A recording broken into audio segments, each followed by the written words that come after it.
Good morning. I hope you're ready for Chapter 6 of Endling the Last.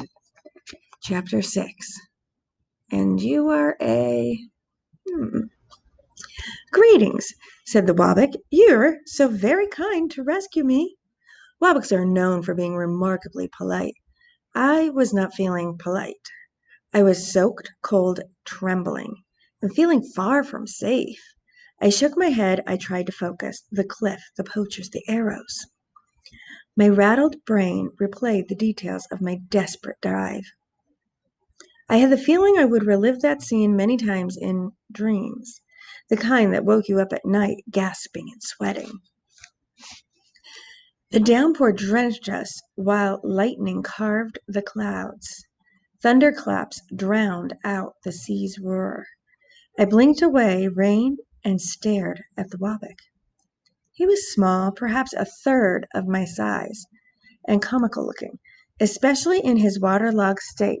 His silver blue fur was beraggled, as were his 3 tails. Huge white oval ears extended from his head like giant wings. Everything else about him was round. Round head, round protruding stomach, round eyes, big and shiny as river plums.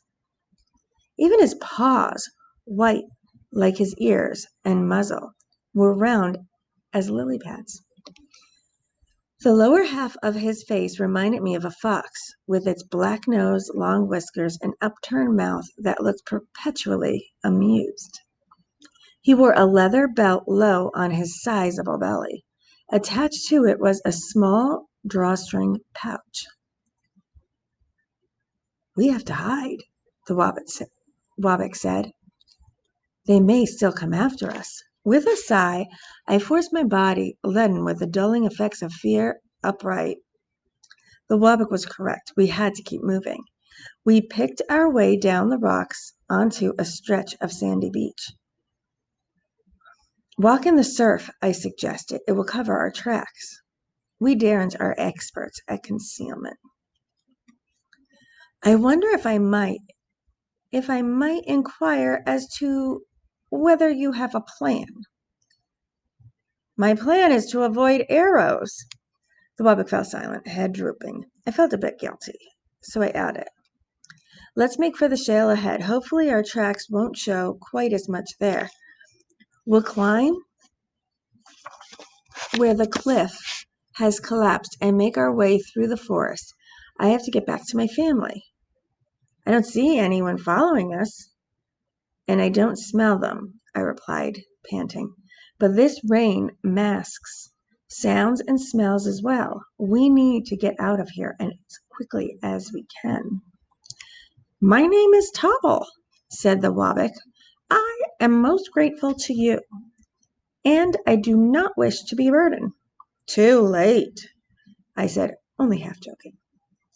I reminded myself that the Wabbock hadn't brought the poachers. On the other hand, he certainly had tried to row a boat into a cliff. "How, by all the ancients, did you end up stuck in a rowboat?" I asked. "I was taken prisoner by a pirate ship." I blinked. "Did you say pirates?" the Wabbock confirmed. "And how does a Wabbock end up with pirates?" "The usual way." "The usual way?" I asked. "How can there possibly be a usual way to be captured by pirates?" "If you're fishing for sticklers and have a full coracle, well, pirates are certainly wanting to have your cargo," Toggle said. He gave a little shrug. "Even pirates like grilled stickler." "Do they?" "Indeed.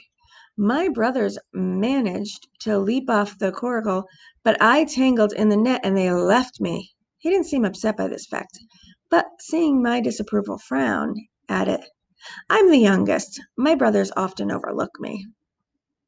There we had something in common. Tobble studied him. He tilted his head so far to one side it nearly touched his shoulder. Would it be impolite if I were to inquire as to what kind of animal you are? You look like a dog, but you walk upright and can speak. Dog, I repeated. Are you joking? So what are you then? Hungry for one thing, cold for another, and wet. I too am hungry. I am also a Wabek. I am a Darren, of course. I said it with all the pride I could muster. Topple warbled a high-pitched laugh.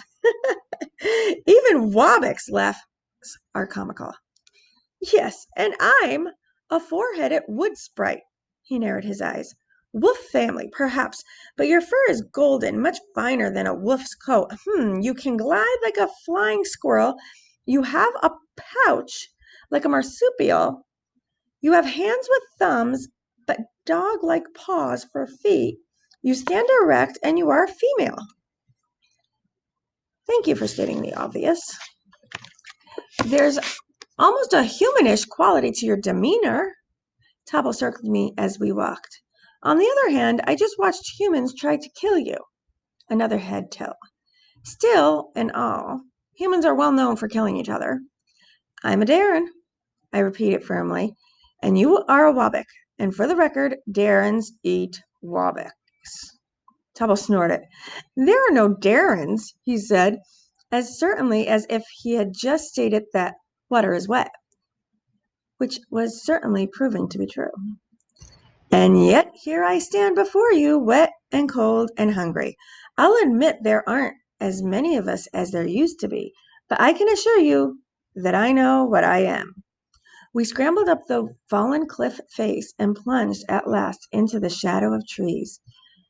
The rain still fell, but the canopy of branches overhead kept most of it from hitting us. I just don't understand, Topple continued. Darrens are so... they're no more. His voice was low, as if he was telling me a scary bedtime story. My father said so, my grandfather, my great-grandfather. You're, if you'll excuse the word, I realize it's a bit harsh. You're extinct. I stopped moving and stood as tall as I could manage. At full height, I towered over the little Wabek. Now, I'm certain, I'm going to eat you. You saved my life. You can't eat me. Setting aside the fact that I don't exist and so cannot be held to any rule, why is that? My own whisper was too loud, and I reminded myself to be quiet. It's just not done. It's impolite.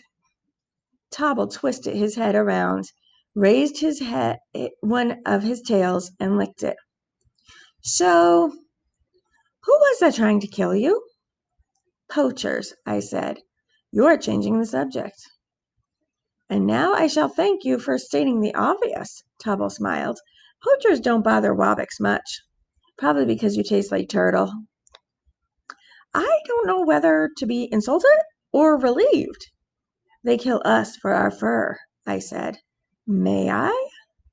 Topple asked, pointing to my arm. When I shrugged, he timidly patted my shoulder. Even damp, he marveled. You are remarkably soft. I shrugged. My father says the whole world is trying to kill Darrens for these furs these days. A branch snapped, and Topple grabbed my arm. We froze in place. I studied the air with my nose. Topple's left ear swiveled like the head of a skittish owl. There, he pointed. They're waiting for us. Again, another cliffhanger in chapter 6. So please look forward for chapter 7. I hope you're enjoying our reading time. Have a good day.